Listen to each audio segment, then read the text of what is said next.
আমি একজন যুবদলের কর্মী। সেনাবাহিনীর স্যাররা না আসলে তো আমার এখানে যে কোনো একটা মার্ডার হয়ে যেত। কারো মারবে, ধরবে, কাটবে, এইগুলোই ওদের কাজ। প্রচণ্ড আঘাত করে, অনেক রক্ত ঝরে আমার মাথার ভিতরে সেই গিলাসের আঘাতগুলো ঢুকে গেছে। তো মানুষ মানুষকে এভাবে মারে না। যদিও এখানে তাৎক্ষণিক সেনাবাহিনীর টিম না আসতো, হয়তো মিটফুটের মতো ঘটনা এটা ঘটতে পারত। আমি আজকে চার দোকানে আমি বসেছিলাম, তো আমি বসে আছি, বসে থাকলে ওরা বৃষ্টিতে ভিজতে ভিজতে আসছে। আসার পরে আবার এসে বলতেছে তোর কলিজাটা অনেক বড় হয়ে গেছে। হওয়ার পরে আমি কই এভাবে কথা বলতেছো কেন? আমার যদি কোনো ভুল থাকে তাহলে তোমরা বলতে পারো, তোমাদের সাথে তো আমার কোনো শত্রুতা আমি নাই। এই কথা বলার সাথে সাথেই আমার নাকের উপরে অনেক জোরসে ওরা গাড়ির চাবি সহ আমার একটা ঘুষি মারে। নাক পরে এটা ভেঙে যায়, আমার অনেক রক্ত পড়ে।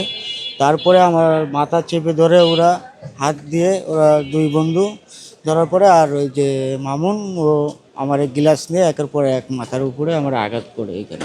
সিল্কোর সিল্ক অ্যান্ড শাইন, যাতে আছে আর্গান অয়েল ও ওট প্রোটিনের গুডনেস, যা আপনার চুলকে রাখে হেলদি অ্যান্ড শাইনিং। হয়তো আমার রাস্তায় বেরোতে হয়, আমি বেরোলাম, হয়তো আমার আরেকটা ক্ষতি করে দিল।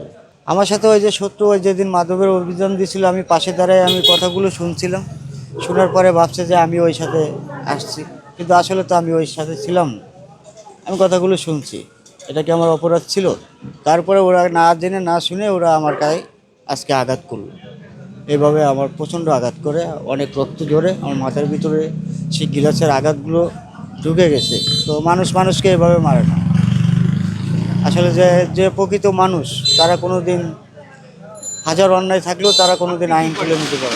অবশ্যই আমার এর চেয়ে আরও বড় কিছু হয়ে যেত, ওরা তো আমার ছাড়তে ছিল না, বা আমি মারাও যেতে পারতাম।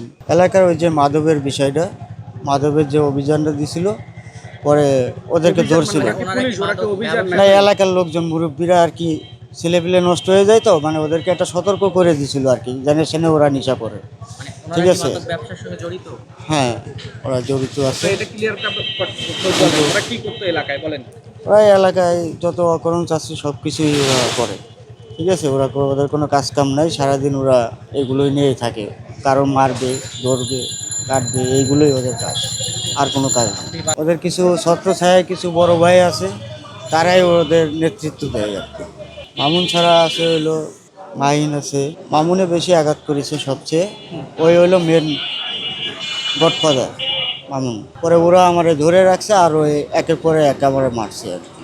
স্যার এখন তো মেরে ফেললে তো মারাই যেতাম, তারপরে তো আল্লাহ যা যেভাবে হোক একটা ওসিলায় আমারে বাঁচিয়েছে।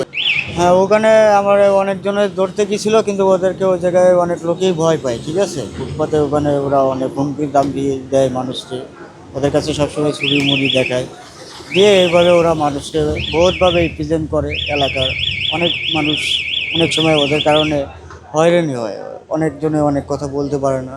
হ্যাঁ, একটা কথা কি, মানুষ ভয় পায়, এই কারণে ওদের হাতে অনেক প্রলোভন আছে, খারাপ সিন্ডিকেট আছে, কিন্তু কেউ তো বর্তমান যুগটা অনেক খারাপ।